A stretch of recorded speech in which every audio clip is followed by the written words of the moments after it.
Novela La revolución es un sueño eterno de Andrés Rivera.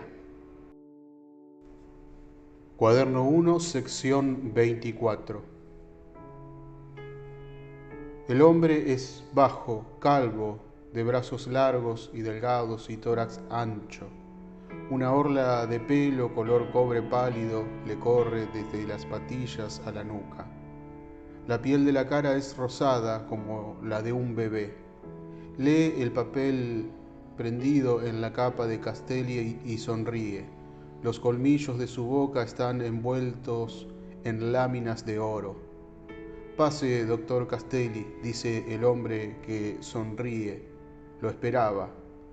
Castelli entra a una habitación pintada de blanco.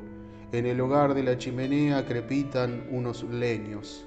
Hay en la habitación pintada de blanco una mesa y alrededor de la mesa 3 sillas. En el centro de la mesa 2 hojas de papel en blanco, una pluma, un frasco de tinta, un botellón y 2 copas. Siéntese, por favor, dice el hombre que sonríe. Castelli se sienta frente a las 2 hojas de papel en blanco, la pluma, el frasco de tinta, el botellón, lleno hasta la mitad y las 2 copas. Castelli se desprende de la capa que huele a bosta y sangre y deja que caiga sobre el respaldo de la silla en la que se sentó. Castelli escribe en la primera hoja de papel en blanco con una letra apretada y aún firme: quiero a Belén, y empuja la hoja hacia el hombre que sonríe. El hombre que sonríe lee quiero a Belén y pregunta: ¿Brandy? Castelli mueve la cabeza de arriba para abajo. El hombre que sonríe alza el botellón, sirve brandy en las 2 copas y con las manos tomadas a la espalda dice: mi nombre es Abraham Hunger, nací en Pinter, un barrio bajo de Londres. Mis padres eran judíos, llegaron los padres de mis padres a Londres con documentos fraguados. Falsificar documentos y hacerlos pasar por auténticos no es difícil, eso se sabe. Las caras, los cuerpos, el terror a la execración que el judío incorpora a su carne, el mandamiento de pueblo elegido que sobrelleva contra toda lógica y que narra en la celebración furtiva del sábado, no se adulteran. Esos 2 hechos, haber nacido en un barrio de ratas miserables, hambrientas y feroces, y descubrir, en cuanto me destetaron, que la identidad la da el cuerpo, me llevaron como de la mano a comprar por unos pocos peniques a alguien más miserable y hambriento que yo, un cuchillo. Fue el primer negocio que emprendí y el más exitoso de mi vida. Castelli escribe quiero a Belén en la segunda hoja de papel en blanco. Abraham Hunger, que no sonríe, las manos tomadas a la espalda, camina por la habitación pintada de blanco. Puedo contarle historias ridículas y horribles del mundo de ratas miserables, hambrientas y feroces, en el que creció alguien que compró un cuchillo por unos pocos peniques, dice Abraham Hunger, que no sonríe y que camina veloz y silencioso por la habitación pintada de blanco, las manos tomadas a la espalda, y que ensalcen como si el relato y esas historias ridículas y horribles no se lo propusiera el valor casual, la inteligencia y la astucia casuales de alguien que compró un cuchillo por unos pocos peniques. Pero usted y yo no somos hombres de perder el tiempo en complacencias nostálgicas. Abraham Hunger, el paso veloz, silencioso y continuo, sirve brandy en la copa de Castelli y sonríe. Soy un traficante de armas, dice Abraham Hunger, que sonríe. Yo que compré un cuchillo por unos pocos peniques, vendí armas al general Washington, a los polacos para sus sublevaciones siempre fallidas contra el zar, a los españoles sin mayor entusiasmo para que molesten a Napoleón, a los criollos que, como usted sabe, no cesan de matarse entre sí, para que expulsen a los españoles de América. Las guerras me hicieron rico, el negocio de la guerra me trajo a Buenos Aires. El paso de Abraham Hunger es veloz y silencioso, y Castelli, que no oye ni oirá el paso veloz, silencioso y continuo de Abraham Hunger, como si Abraham Hunger fuese un recipiente inmóvil, olvidado en un rincón familiar y cuya forma deshace, menoscaba la luz de la tarde, vacía su copa, los ojos desteñidos y helados en la cara flaca, quieto y rígido en la silla, a la espera de lo que intuye que vendrá de quien compró un cuchillo para sobrevivir al miedo, la miseria, la doblez.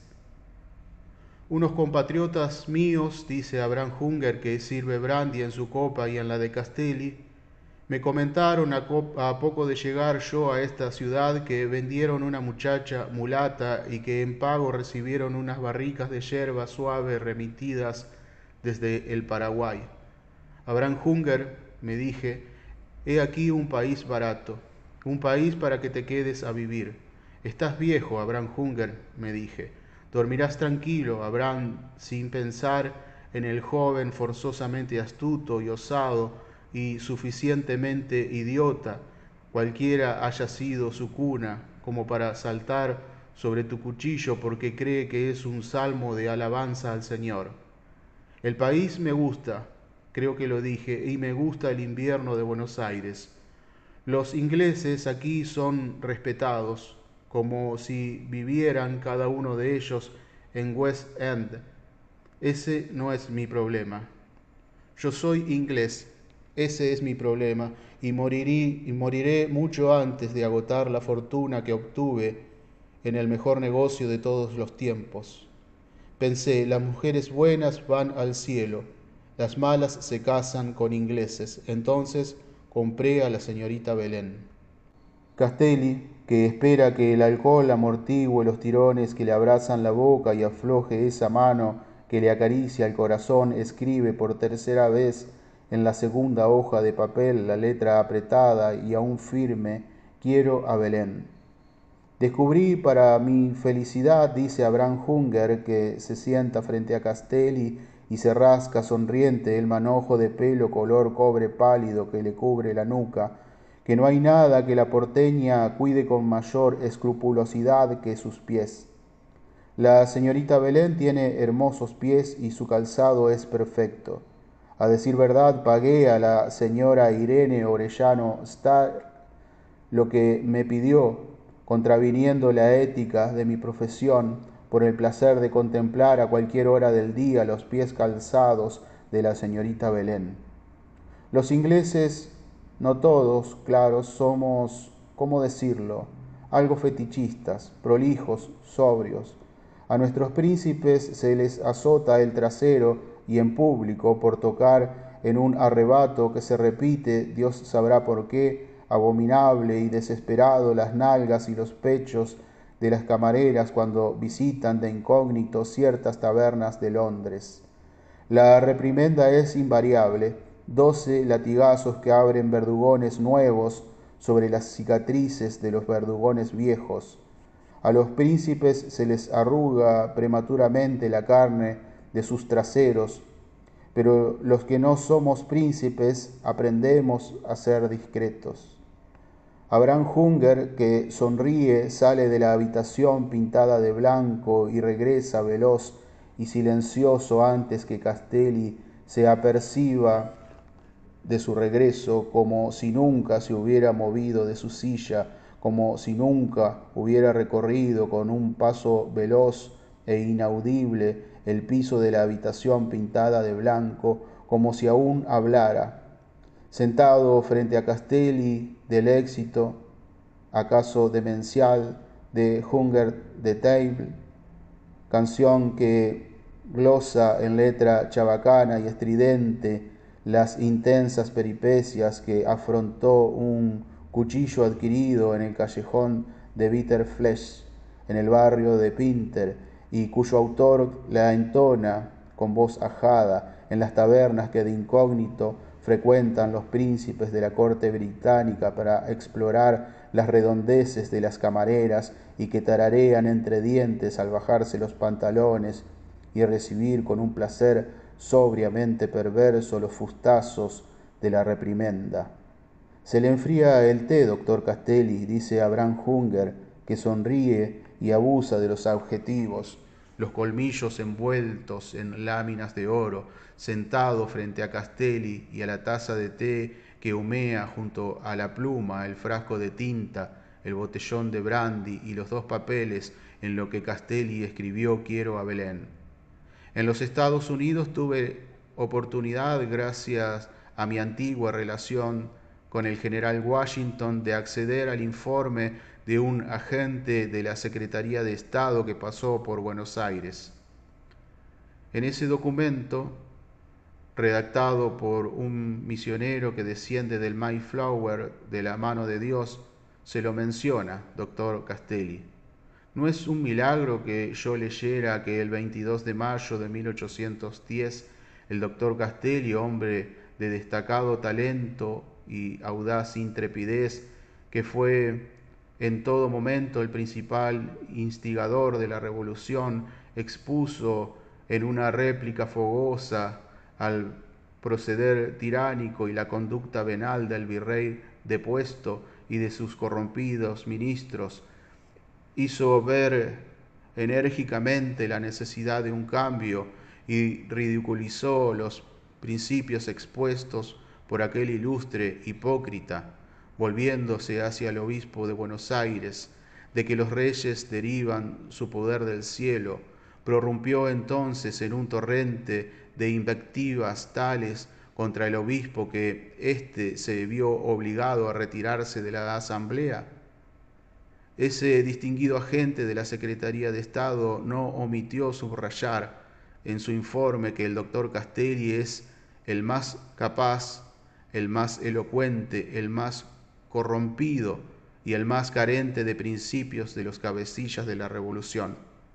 ¿Cómo se dice aquí nonsense? Bah, los misioneros norteamericanos no saben de qué hablan cuando hablan de principios.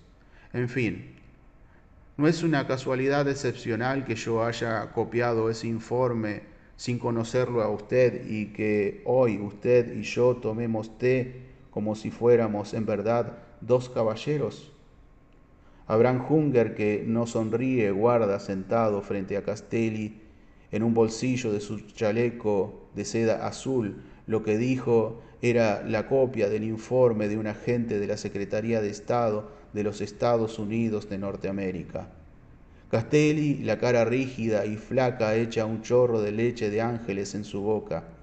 Descargas de hielo estallan en los bordes tumefactos de la lengua cortada. Una mano de hielo le acaricia dulcemente el corazón.